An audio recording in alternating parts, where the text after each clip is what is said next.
Moving on to the next president in the Ranking the President series, the seventh president of the United States, Andrew Jackson. So again, the five criteria we try to have as the rubric and the framework when we're having discussions: growth, finances, international politics, war and security, and most importantly, did they leave the country better or worse? Before we get into growth, I want to talk about one of the things I think is under discussed about Andrew Jackson, and that is that he was very, very, very bad at managing people. This really struck me when I was going back and doing the research and kind of refreshing my memory about Andrew Jackson, and I had forgotten how silly the Petticoat affair was. If you don't know, for the first several years of Jackson's administration, there was controversy within his Congress where the Congress, I'm sorry, not Congress, with the cabinet, where the cabinet wasn't talking to each other. The members of the cabinet were not speaking to each other because their wives were not speaking to each other, because one of the wives of one of the cabinet members was alleged to be a tavern innkeeper or a prostitute, and this was a huge scandal. They wouldn't talk to each other. And Jackson, being who Jackson was, so to understand Andrew Jackson, let's try to remove some of the myths and get down to actual facts. Andrew Jackson's father was Scotch-Irish, so Andrew Jackson's son of an immigrant. His father died when he was young. His mother died taking care of, I think, Revolutionary War soldiers. He was an orphan. He was not a dumb person. The myth of him not being able to read is just completely a bogus myth. He was, not only could he read, he actually taught reading at one point. He became a lawyer when he was very young. He was a judge. He was a senator, and then he left public office after having fights with actually George Washington, and then came back later to the Senate, and then eventually became president. So the myths of him being a man of the people were kind of true in the sense that he did come from a poor Scotch-Irish family, and he always felt that people looked down on him for that. But at the same time, he was a senator, and he was a judge, and he was a lawyer. He was also an incredibly wealthy plantation owner. So his man of the people thing was kind of based in truth, but it was also kind of bogus. But his insecurity seemed to be legitimate. And so, looking at the Petticoat affair, his entire cabinet basically resigned, or was kind of forced to resign, except for one person. I think it was the Postmaster General didn't resign. He was later fired for incompetence. That means that he could not manage these people. He picked these people to be his cabinet. Again, probably for political reasons, not again, for political reasons, which you're going to get into with the spoil system. And he couldn't manage them, and they all mass resigned. Jackson, I think, gets too much credit for being organized because he was a general, and I think people want to have this myth of what he was before and after. And again, that's part of why I like doing this series, is when we talk about people like the Adams, John Quincy and John Adams, they were very, very good before and after their presidencies, not so much during the presidencies.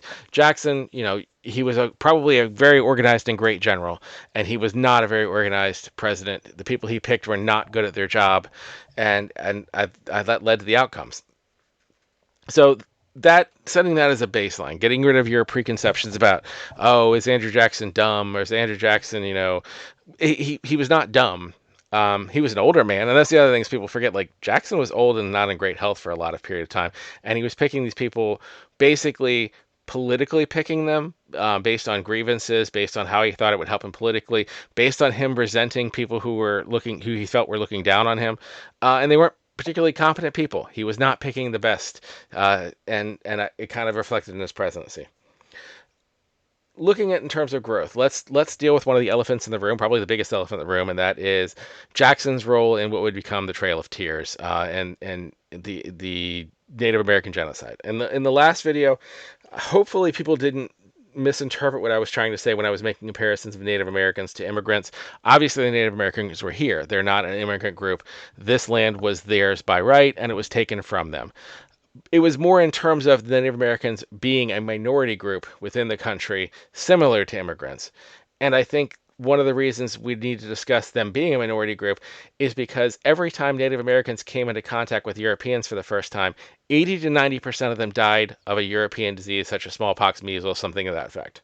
So there was no chance that they had to really make a stand against European groups coming here, not because of any failings on their part beyond the fact that they didn't happen to be immune to the diseases that had already ravaged Europe for centuries prior. The Black Death and the smallpox outbreaks and all the things that had killed Europeans for millennia had immunity had happened in Europe didn't happen here. So every time a native group would encounter Europeans, their entire city or settlement would be ravaged, and then Native Americans would be down to like 10% of their population, and the whites and Europeans would go, hey, it's a nice piece of land you got there, and 80-90% of people are gone. We're just going to move in to the already cultivated, set up, designed land.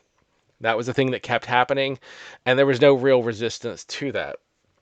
By this point in history, a lot of the Native American groups in the area had either been forced out west by just physically being forced out west. They had fought the wars in the French and Indian War and all of these different times they had tried to make stands and they had been unsuccessful. And then they had what were called the five civilized tribes in the South, who were five tribes that basically were like, we were going to stay on our land and we're going to try to adapt some European behaviors. The most notable example I can think of is John Ross, the leader of the Cherokee, who literally was a southern plantation owner with slaves. If you see pictures of John Ross, he looks like a southern plantation owner. He had a southern plantation for all intents and purposes, and that was the intention, is they were going to go, okay, we're going to replicate this. We're going to become like you in many ways. We're going to keep our traditions and our cultures as best we're able, but we're also going to become what is successful. We're going to sell cotton and own slaves and do the things that southern plantation owners do. And that was still not going to be acceptable because, and this is where I'm not giving Jackson any credit. I'm just having the conversation that is awkward because the name of the channel is History is Awkward.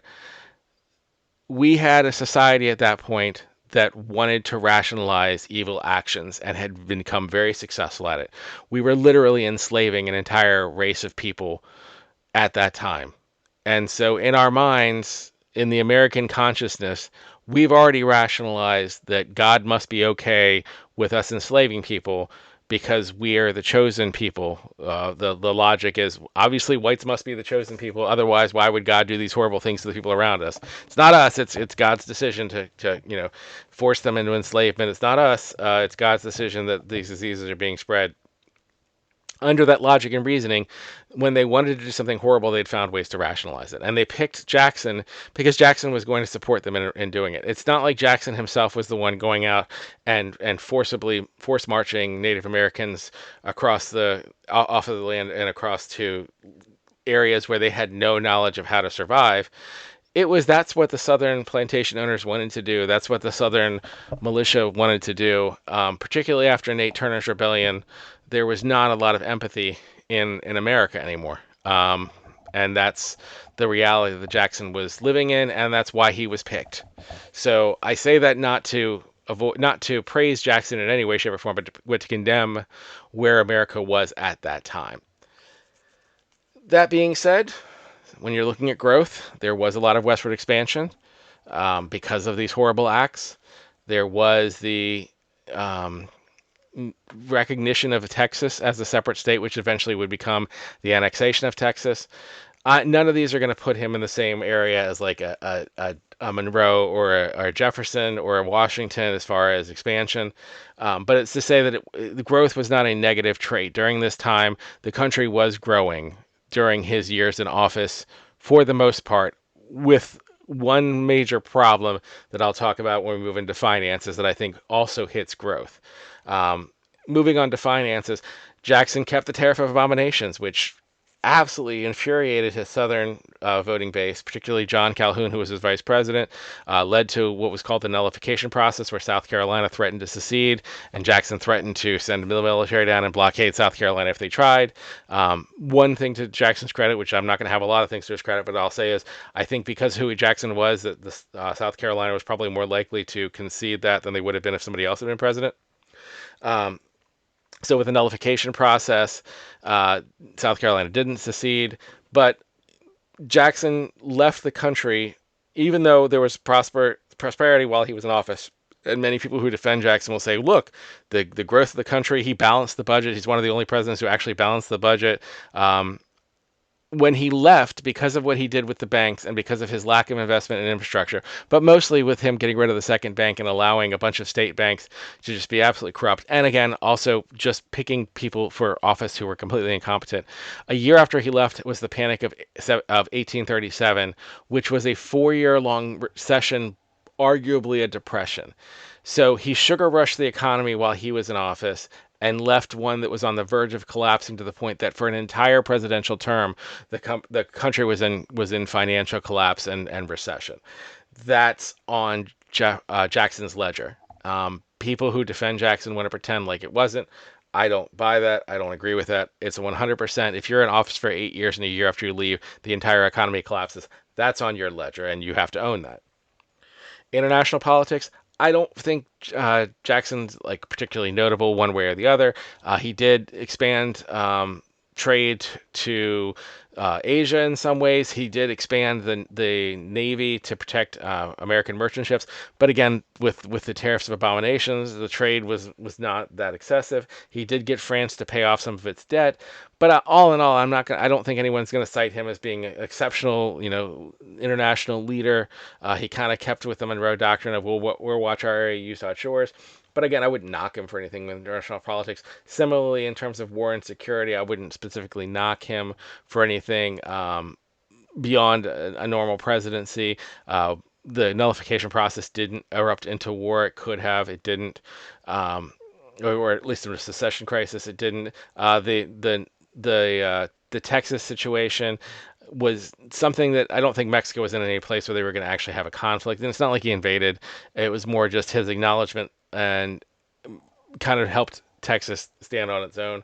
But I wouldn't say any of that is notable. I would say he's fairly neutral on war and security. Where he's going to get very bad marks is better or worse. I can't, up to this point, we've had the presidents generally leaving the country at least as good as they found it, if not significantly better. This is an opposite situation. The country is significantly worse when Jackson leaves than it was when he got it. It is on the verge of a 4-year long financial collapse. It is basically getting ready to commit mass genocide with the Trail of Tears. It is appointing the worst Supreme Court justice, I think. We'll go through it. I can't think of anyone who's worse off the top of my head now. You go from John Marshall to now he picks Taney, who is, I think it's Roger Taney, who wrote the Dred Scott decision, which basically was the nail in the coffin that started the Civil War. He has divided the country into just factions. He has fed into our worst and most base instincts toward our treatment to the expansion of slavery to the West, toward what we're going to be doing to the Native Americans. He has basically taught everyone that you can just pick political appointees at your whim. None of these are good things, and none of these are things that benefit the country in any way long term. And it's definitely a hard turn toward what we know is going to eventually happen, which is the Civil War. All of this is on Andrew Jackson's ledger. So obviously, based on all that, he is not going to be above any of the prior presidents we have. That puts him at number 7. Don't worry, there'll be worse presidents later, but right now, Andrew Jackson is at the bottom of our list at number 7.